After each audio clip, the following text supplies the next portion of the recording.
The Bengals wrap up what they feel was a good week of practice. Mike Petraglia outside Paycor Stadium.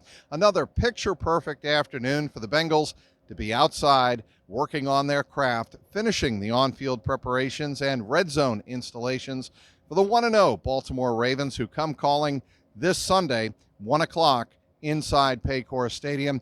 The jungle will be roaring. There's no question about that. The return of A.J. Green, star wide receiver. He will be the first ruler of the jungle for 2023 for the home slate of regular season games, that is.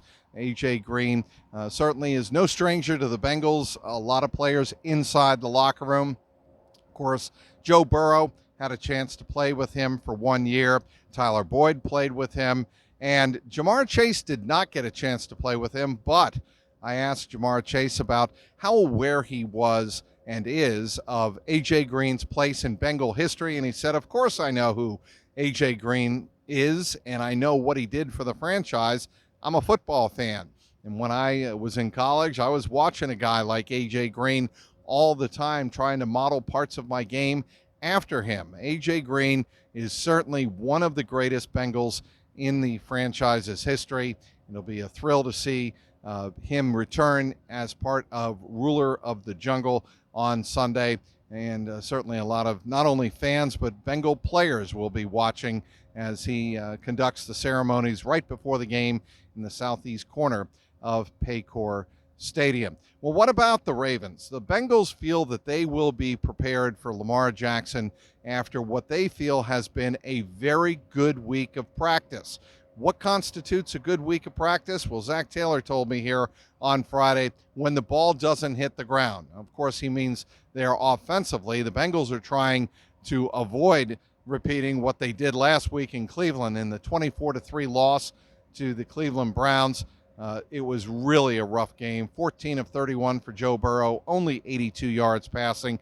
Jamar Chase had just 39 yards on 5 catches, 9 targets.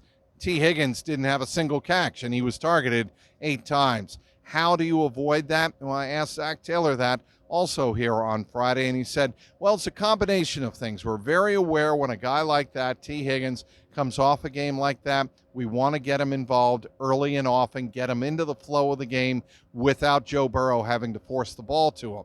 And that is the responsibility of me, the play caller, Zach Taylor, Brian Callahan, the offensive coordinator, and, of course, the quarterback, Joe Burrow. T. Higgins has to do his job as well. He has to run good routes against a depleted Baltimore secondary. Why is it depleted?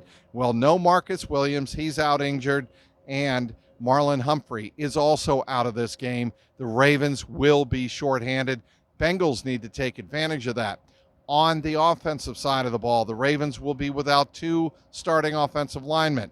That would be center Tyler Linderbaum and also starting left tackle, Ronnie Stanley. So Bengals need to take advantage of a banged-up Ravens team. Mark Andrews, a Bengals killer at tight end. He is also listed as questionable, but expect him to make a run of it and play in this game. Chris Evans and Joseph Osai, both are questionable heading into this game. Osai practiced all week. He's still limited with that sprained right ankle. Chris Evans is nursing a right hamstring injury. Zach Taylor said he'll know more on Saturday as to whether or not both of those players can make a run of it. Marcus Bailey did not practice here on Friday, but Zach Taylor said he is expected to play and be available, especially on special teams for the Bengals on Sunday. Look, the reaction inside the Bengals locker room all week long has been one of relaxation, chill. Nobody's panicking. Joe Burrow said that immediately after the game last Sunday. I would expect the Bengals to come out and take care of business in this game against the Ravens. Ravens are beat up. Bengals are in prime position. They have a guy like A.J. Green returning at the start of the game. Crowd should be fired up. This should be an ideal circumstance for the Bengals to get back to break even. They do not want to start 0-2 for a second straight year, and they don't want to start 0-2 in the division and give the Baltimore Ravens 2 games up on the division against the Bengals. including having beaten the Bengals here at home. They want to avoid all of those scenarios, go out, take care of business, and I think the Bengals get the job done and get it done, frankly, in pretty convincing fashion here on Sunday. We'll have you covered all weekend long and certainly throughout the game on Sunday. Follow me on Twitter, x.com, of course, at Trags, Trags. Follow me online, clnsmedia.com. And as always, click and subscribe to me on my YouTube page, youtube.com/@JungleRoarPod. Outside Paycor Stadium, Mike Petraglia, CLNS Media.